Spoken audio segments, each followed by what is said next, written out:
I am Zachary. I am the founder of Growsquares. This is my associate, Daeshaun. He is the head of microbiology at Growsquares, and he doesn't know I'm going to do this, but I'm going to give him tell something. This is the first time he's presented in front of an audience for this, so be easy with him, but I have no doubt he's going to be great. All right. This is all Daeshaun. Hello, people. So I'll talk to you all about a little bit of what we're trying to do here at Growsquares. And our big aim is we're trying to take some of the uncertainty and trial and error typically associated with the gardening experience. And so with our tight and busy schedules, not necessarily knowing how to caretake for plants, or even what are the best plants to grow given our unique environmental conditions of our environment, gardening can typically be something that's hard to pull off, and we have a lot of failed gardening experiences. So how are Growsquares trying to assess some of these problems and come up with solutions? Well, Growsquares is a two-part gardening system. And so first is the Growsquare itself, which are these 1 square foot gardening toppers that contain all of the essential nutrients you need, all of the plant seeds in its appropriate spacing and depth, everything you need to kind of get gardening started. And that is complemented with our app that helps guide you through the process. And so I'll kind of give you all an overview of the experience that we're trying to do with Growsquares. And so first, in the app, you'll just tell us the exact size and shape of your gardening plot. And then you tell us the location that you would like to have your garden. And at this point, within 12 to 15 seconds, we're pulling from several remote APIs, outside databases, and we're assessing your sunlight, local shadows, where coverage is, your soil taxonomy, any nutrients in your underlying soil. And what we do is use data science and our plant recommendation models that we have, and we recommend you and give you the insights that these are the best plants to grow given your unique environmental conditions. And with that information, we then aggregate that all and include all of the nutrients, any beneficial bacteria, minerals that you need that will help improve your space into the Growsquares. We take all of these things and encase them in our nutrient-rich packaging, which is actually made out of mycelium. So there's a really good synergistic benefit there between the soil, the bacteria, everything you need. It will decompose totally during your gardening experience. And we deliver you your Growsquares straight to you and tell you the ideal configuration to put them so that everything is complementary, your plants work in a synergistic way, and you should have your ideal perfect gardening. So we're trying to provide you those insights so that you don't have to guess anymore. And so I think it'd be nice if I can kind of show you all a little bit.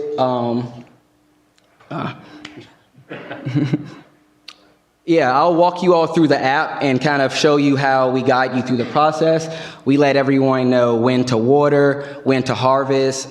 We let you be aware of any type of growth stages that's gonna come, so when you can expect emerging, and also how much to water. And so I'll hop into a quick demo of some of the app.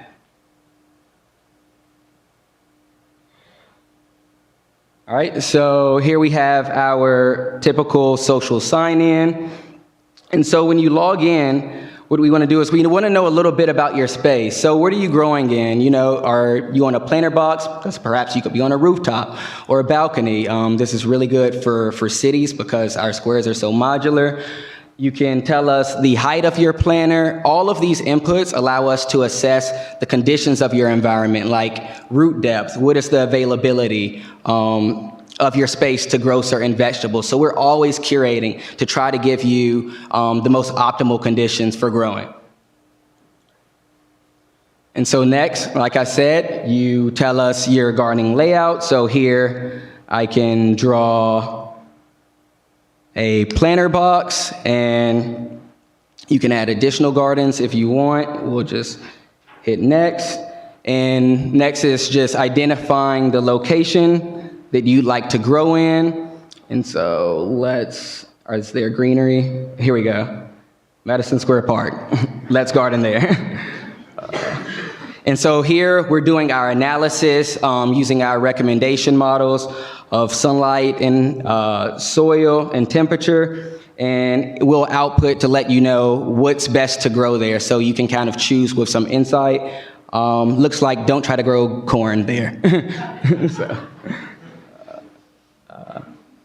And so here you can select the plants you'd like. You can see the rankings. And so we have over 40 different plant types with 3 varieties each. So we can see a little bit here. You can select what you want, or for the sake of time, we can just hit autofill, and our autofill is going to prioritize the greatest diversity of like the best plants for you using an algorithm we have. And then typically what happens is you check out, we ship you the Growsquares, you lay everything down. The second half of the app is really where you'll have a live water meter. And what's really cool about this is we use pretty much virtual or synthetic sensors because we're doing all of this through these APIs and machine learning. And so we're kind of monitoring your watering, as well as there'll be a list of tasks. This is the first task, plant your squares, but it'll also be notifications like, hey, you can expect emergence soon, or maybe you should thin or prune. And so we really allow users the ability to garden with insight, garden with awareness, and move at your own pace. And yeah, I think that's pretty much it. We can do questions. Yeah. Oh, great. So in my backyard right now, I have caterpillars that eat all my plants. And I was wondering if you account for situations like that. So right now, what we're building out is kind of a machine vision system. So our approach is that it can detect with your camera kind of like disease vectors. So we've been focused more on diseases. When it comes to actually protecting in terms of crop, inside our soil formulation, we include organic insecticides to try to prevent those things as well. So we're trying to address the disease front, kind of identifying early stages of disease onset, as well as trying to include the most environmentally healthy ingredients to combat pests. Yeah, there's tons of capsaicin, cinnamon, all these types of things, natural fungicides, and, all that stuff. So we're not going to scare a deer away because if a deer ate it, that means that your little kid could eat it, and there would be a problem. But small aphids, small insects, all that kind of stuff, we do a really good job of baiting that. Do you have any competitors, and if so, how are you guys different from them? Yeah, nature's a killer. No, so there's a lot of gardening systems out there. Most of them are pretty cool pieces of hardware, right? Like something is like a probe, you stick it into the ground, it tells you how wet the ground is, maybe it'll tell you the pH levels. None of them use this system where it is instantly deployable to kind of every large city in the world. So we use a bunch of esoteric technologies. Something's called LiDAR, something called synthetic aperture radar. All of these things allow us to deploy to any city larger than like 35, 40,000 people at any one time with essentially zero cost outside of normalizing some data. So there are some hardware probes out there, but nothing gives you a scalable, modular, kind of organic gardening product. The other stuff is just like Bluetooth hardware, and it's and there's also like gardening kits that come with the seeds and everything you need to grow. But what we typically see of like in the customer experience there is people say, hey, when should I plant these? Is it in season? Are these the best things to plant? And so there's still a lot of uncertainty on the user's end on how to actually get a successful garden out of that starting kit. So that's something we try to address as well. Yeah, and we actually had a couple of competitors, I would say, on stage a couple months ago, but they're very different styles. Like it was more like how do you use recycled materials to grow herbs in your home versus actual gardening. So it's a really interesting concept, but it seems like a very big area. It's really awesome what you guys are doing. Yeah, just a quick question. So I don't, fascinating concept. I think it's really cool.